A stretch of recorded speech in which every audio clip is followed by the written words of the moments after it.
Paz e graça seja na vida de todos. Hoje nós vamos prosseguir em Gênesis, hoje no capítulo 47, Jacó se estabelece no Egito. José foi dar notícias ao faraó. Meu pai e meus irmãos chegaram de Canaã com suas ovelhas, seus bois e tudo o que lhes pertence. E estão agora em Gósen. Depois escolheu 5 de seus irmãos e os apresentou ao faraó. Perguntou-lhes o faraó: em que vocês trabalham? Eles lhes responderam: teus servos são pastores como os nossos antepassados. Disseram-lhe ainda: viemos morar aqui por alguns tempos, porque a fome é rigorosa em Canaã, e os rebanhos dos teus servos não têm pastagens. Agora, por favor, permite que os teus servos se estabeleçam em Gósen. Então o faraó disse a José: seu pai e seus irmãos vieram a você, e a terra do Egito está à sua disposição. Faça com que seu pai e seus irmãos habitem na melhor parte da terra. Deixe-nos morar em Gósen. E se você vê que alguns deles são competentes, coloque-os como responsáveis por meu rebanho. Então José levou seu pai Jacó a Faraó e o apresentou a ele. Depois Jacó o abençoou a Faraó e lhe perguntou: quantos anos o Senhor tem? Jacó respondeu a Faraó: são 130 anos da minha peregrinação. Foram poucos e difíceis e não chegaram aos anos da peregrinação dos meus antepassados. Então Jacó o abençoou a Faraó, retirou-se e se retirou.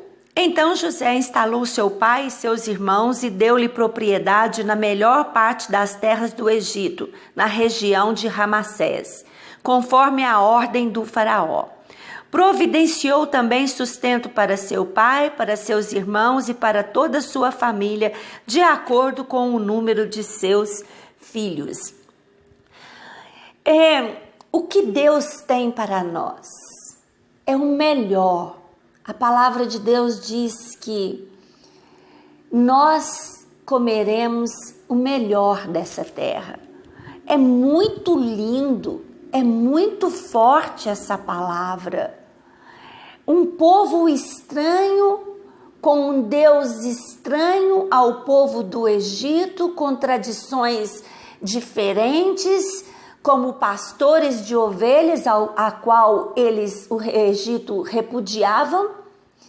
Eles vão morar no Egito e vão morar no melhor lugar, na melhor terra, na que tinha mais pastagens, na que tinha o melhor a oferecer. Foi entregue a José e a sua família, a terra chamada de Gósen.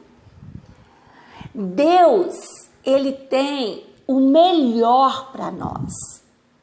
E muitas vezes nós não entendemos por que estamos passando por situação de escassez, por situação de miséria, muitas vezes de desespero financeiro, porque é uma das áreas assim que nos faz sofrer.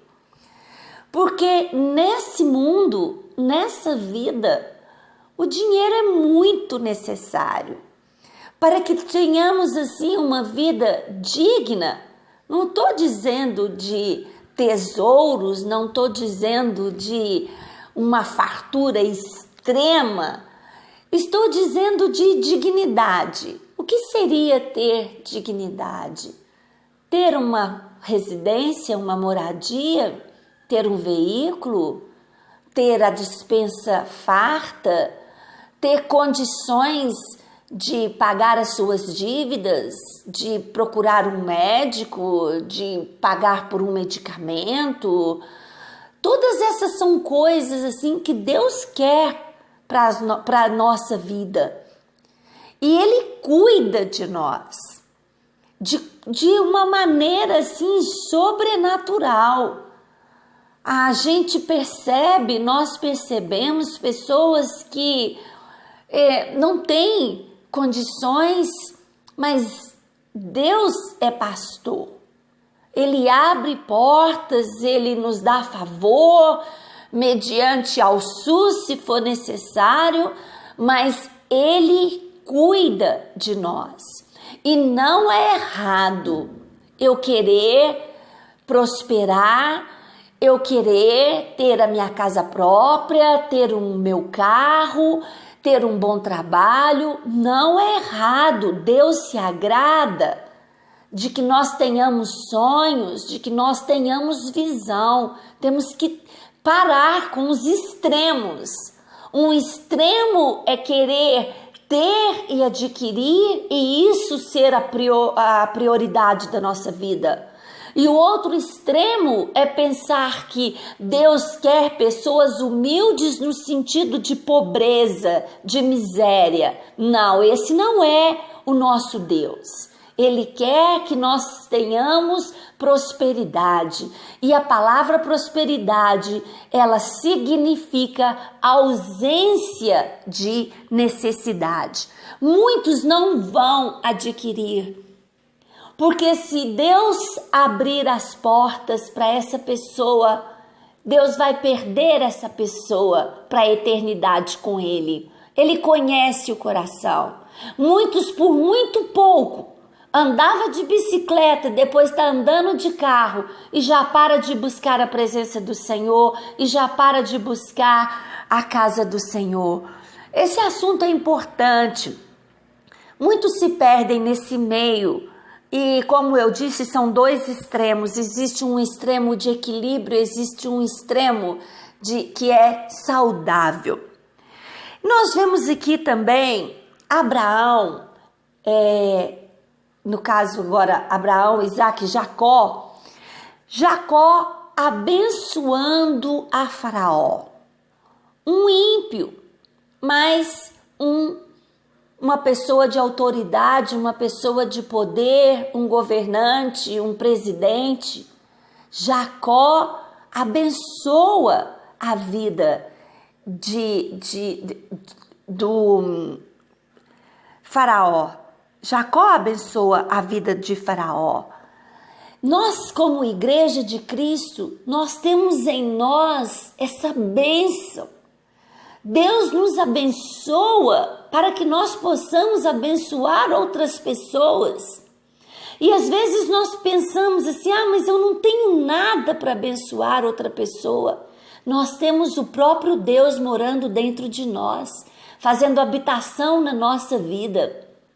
Nós temos a bênção do Senhor e essa bênção é para abençoar outras pessoas. Não interessa se é ímpio, não interessa se é pecador, não interessa se é um governante, se é um príncipe, se é um presidente, um prefeito da cidade. Nós podemos e devemos abençoar as pessoas, os que estão em poder, os que estão em eminência. É da vontade de Deus, é agrado de Deus. Depois nós vamos ver uma administração aqui espetacular de José. José, como administrador ali do Egito, ele deixou o Egito próspero, rico. Nos primeiros anos de fome, o próprio povo egípcio, ele começa a procurar José para comprar o trigo usando prata.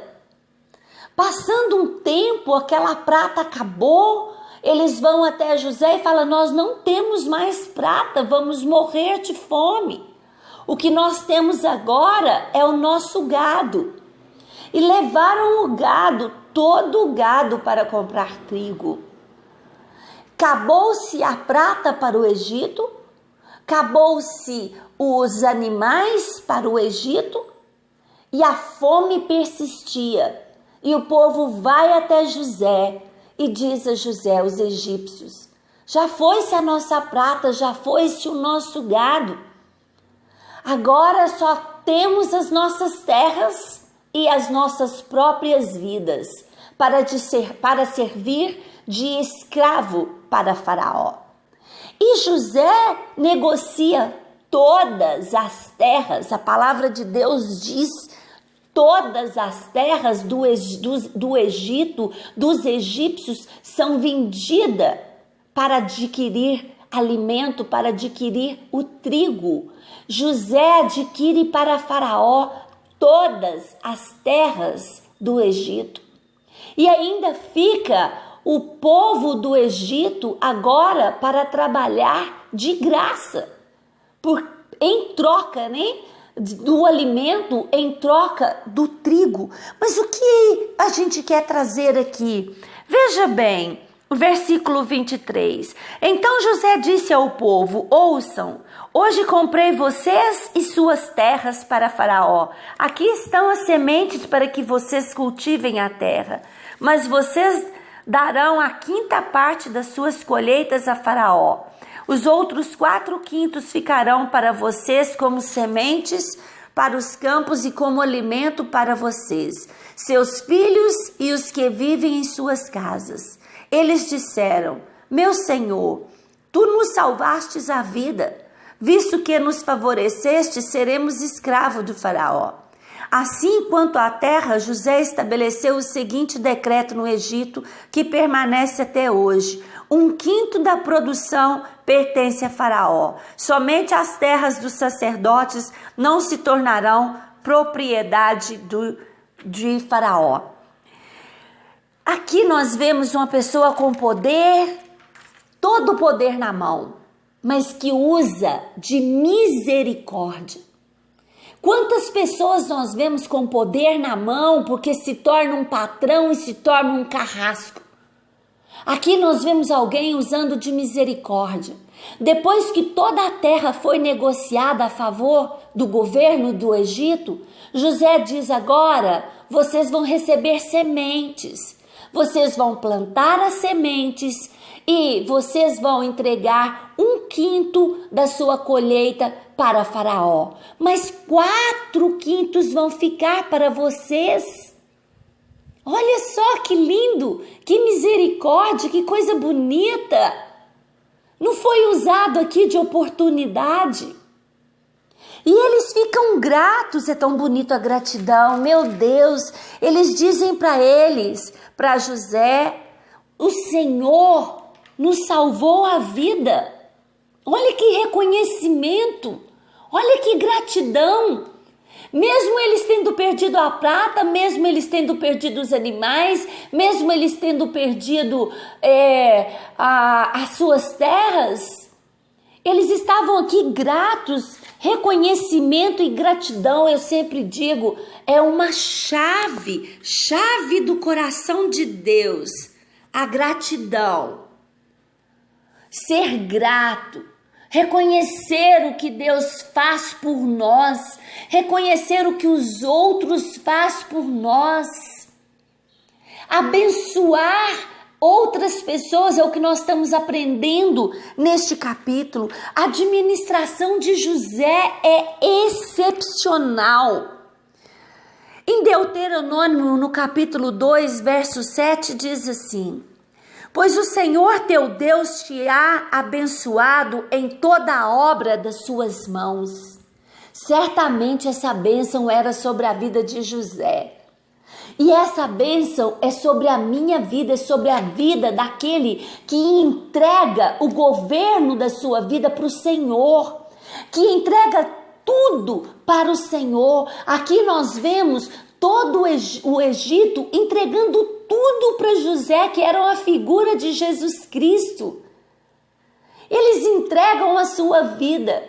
E quando nós entregamos a nossa vida para Jesus, nós estamos dizendo: eu não sou dono dela mais. Quem é dono da minha vida agora é o Senhor Jesus. Então, eu não posso administrar mais a minha vida conforme o rumo deste mundo. De maneira alguma, ela não pertence mais a mim, ela pertence ao Senhor. E Deuteronômio 28, muito conhecido, porque do versículo 1 ao versículo 14, fala sobre aquele que é obediente ao Senhor, as bênçãos que vão correr atrás dessa pessoa.